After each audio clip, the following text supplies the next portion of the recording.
So the reading this morning is a letter written by Clarissa Pinkola Estes called Do Not Lose Heart. It was written 25 years ago. It sounds like it was written yesterday. My friends, do not lose heart. We were made for these times. I have heard from so many recently who are deeply and properly bewildered. They are concerned about the state of affairs in our world now. Ours is a time of almost daily astonishment and often righteous rage over the latest degradations of what matters most to civilized visionary people. You are right in your assessments. The luster and hubris some have aspired to, while endorsing acts so heinous against children, elders, everyday people, the poor, the unguarded, the helpless, it is breathtaking. And yet I urge you, I ask you, I gentle you to please not spend your spirit dry by bewailing these difficult times. Especially do not lose hope, most particularly because the fact is that we were made for these times, yes. For years we have been learning, practicing, been in training for and just waiting to meet on this exact plane of engagement. I grew up on the Great Lakes, and I recognize a seaworthy vessel when I see one. Regarding awakened souls, there have never been more able vessels in the waters than there are right now across the world. And they are fully provisioned and able to signal to one another as never before in the history of humankind. So look out over the prow. There are millions of boats of righteous souls on the waters with you.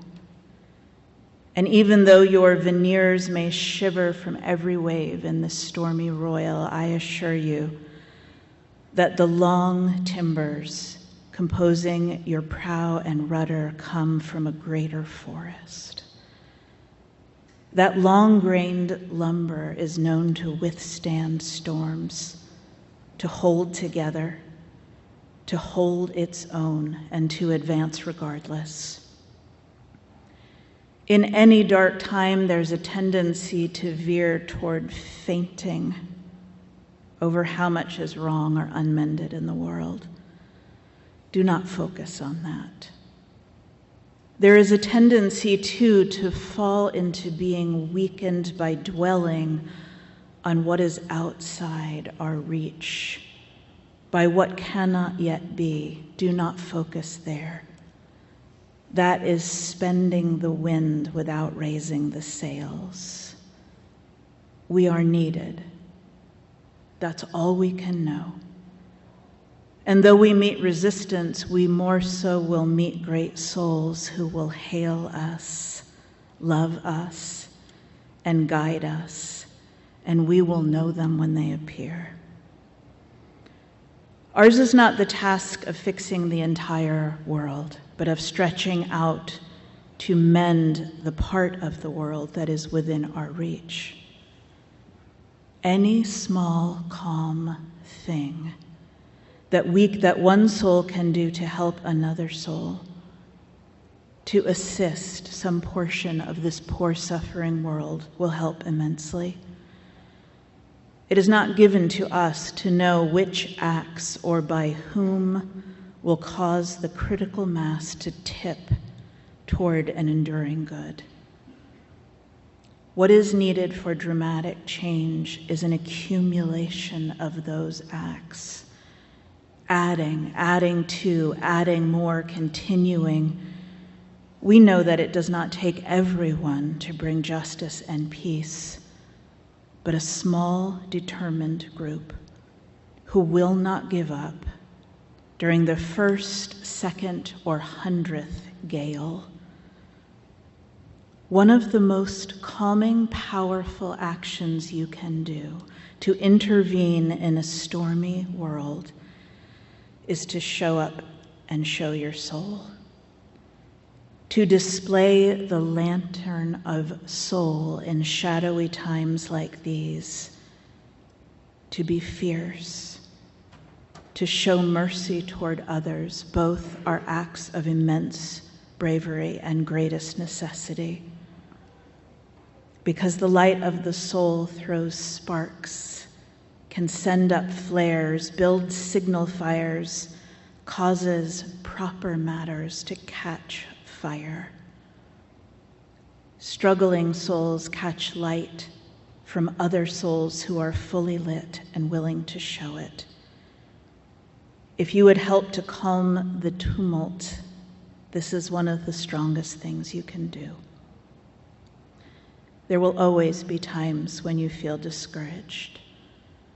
I too have felt despair many times, but I do not keep a chair for it. I will not entertain it. Despair is not allowed to eat from my plate. The reason is this: in my uttermost bones, I know something, as do you.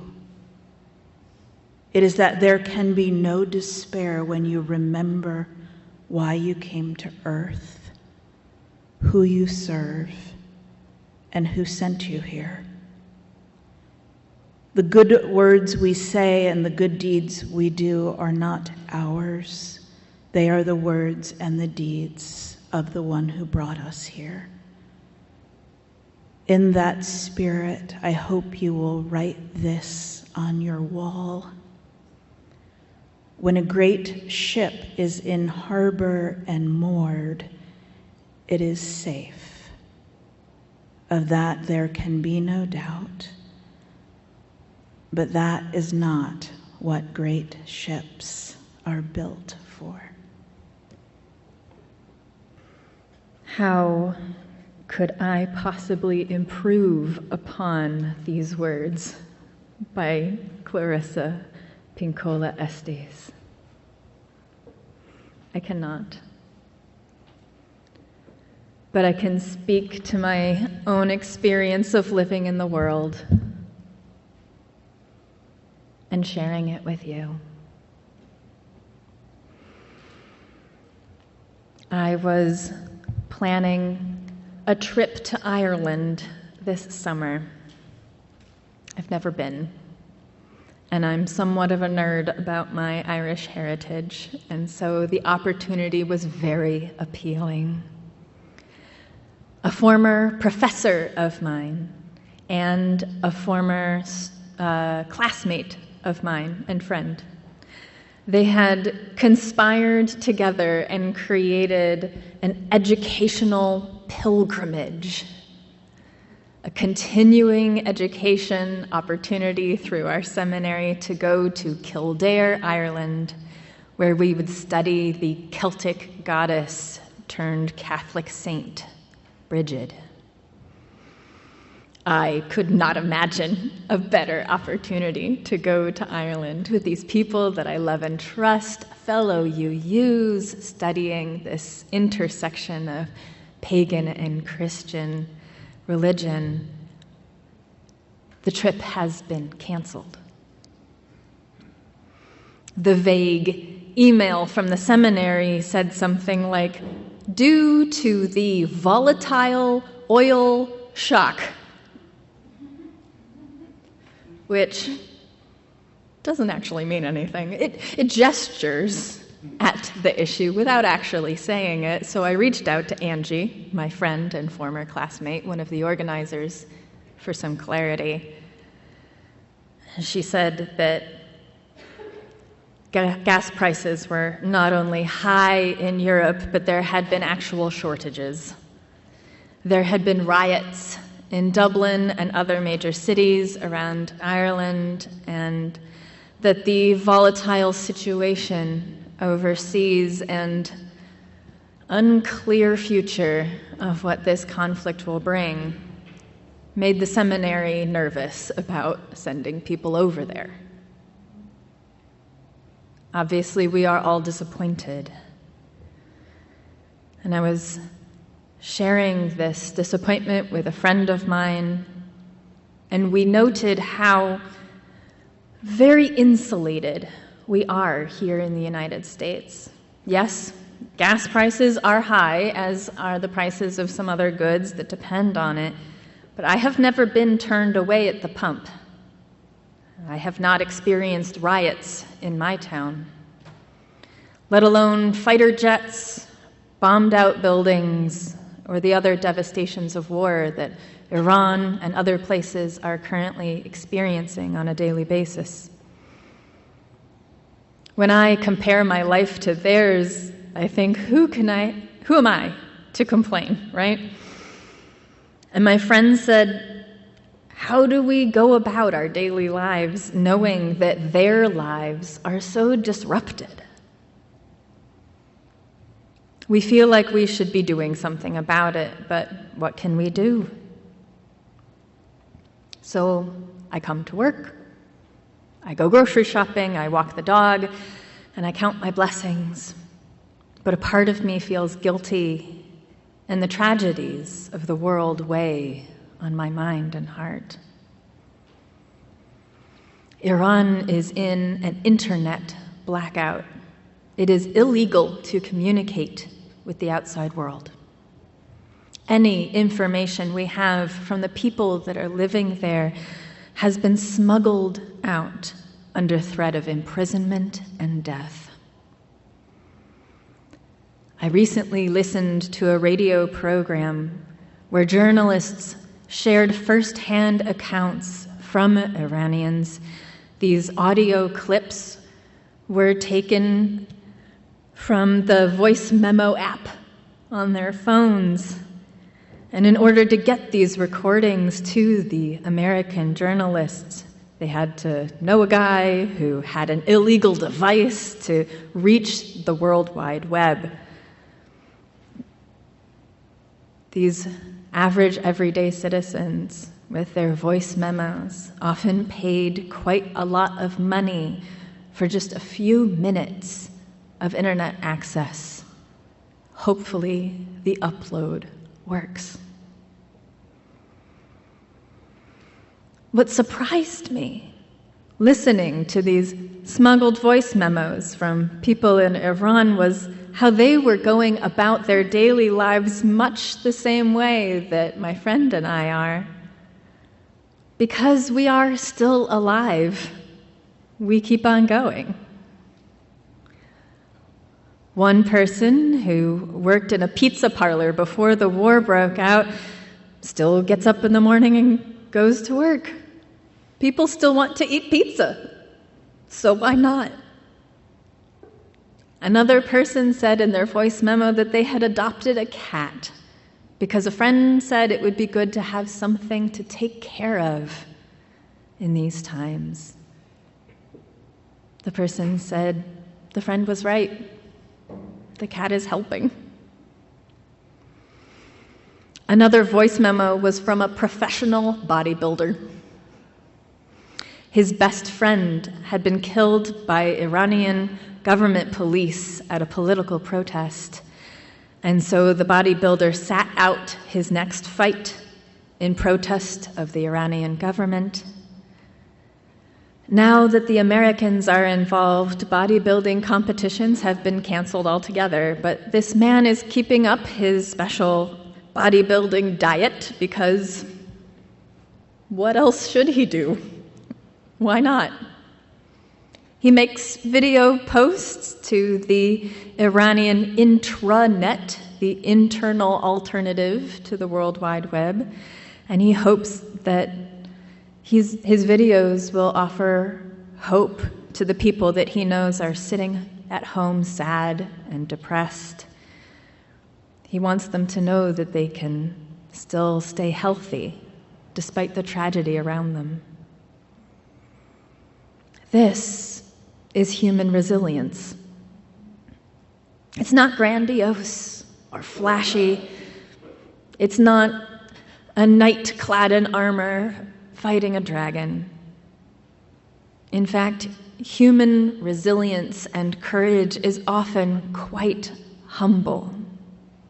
The small daily acts that build up a life. Go to work, make food, care for an animal, care for your body, encourage your neighbors, record a voice memo. Courage is getting out of bed and facing the day, no matter what that day holds. People like to say that we are living in unprecedented times. And I think this is both true and not true. The internet, social media, 24-hour news coverage, these things make it possible to hail each other's ships as never before. And many of the problems that we are facing today are mentioned in the most ancient of texts. War, famine, disease, fire and flood.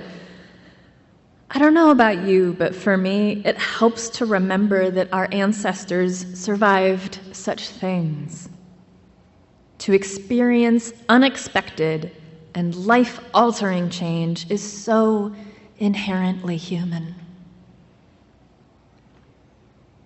So while disaster is not new, we were never meant to know the full extent of human suffering around the world. It's too much for the human heart to bear. It is appropriate to feel overwhelmed, to feel grief for the hurting world. It is right to be deeply and properly bewildered. It's confusing to live at a time that is both unprecedented and perfectly normal for human existence. And by normal, I don't mean as it should be. I simply mean common. To cope, some people shut off their hearts. We have seen the effects of heartless actions, both big and small.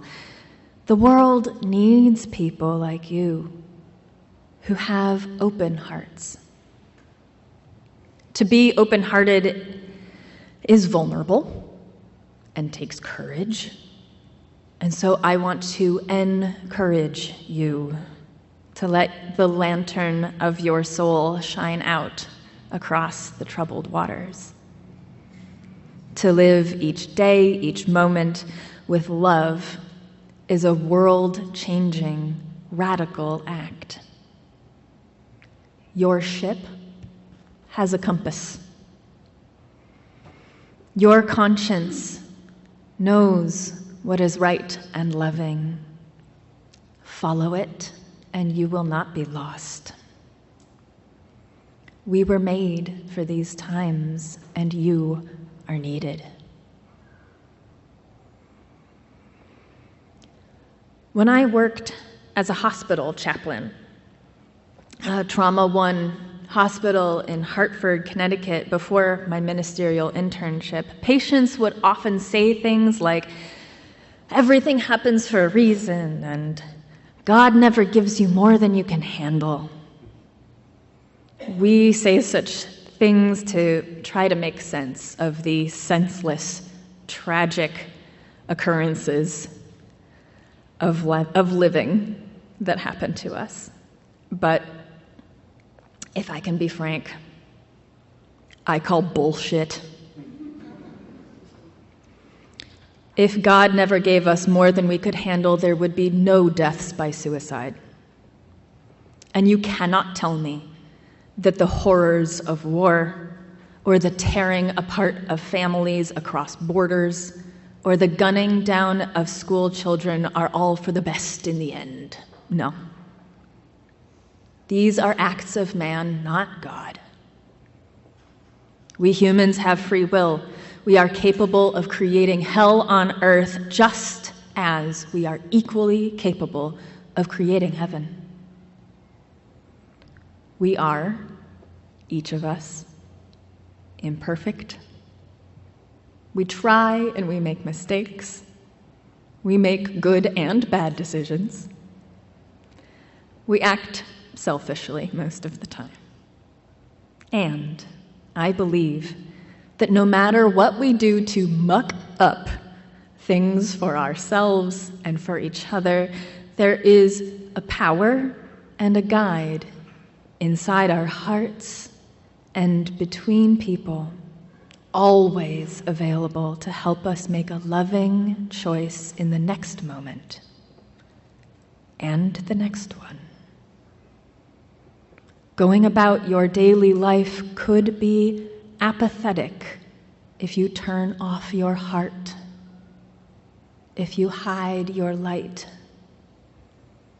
if you cower from the pain in this world. Going about your daily life could be world-changing. The difference is not how much you get done in a day. The difference is whether your heart is open or not, whether you are following the compass of your conscience or not. Any small, calm thing that one soul can do to help another, to assist some portion of this poor, suffering world, will help immensely. We cannot fix the whole world, but we can and do influence what is in our own direct lives. To display the lantern of your soul in shadowy times like these, to be fierce and show mercy towards others, both are acts of immense bravery and a great necessity. Get to know your neighbors. Vote in local elections. Teach the children to be gentle and thoughtful.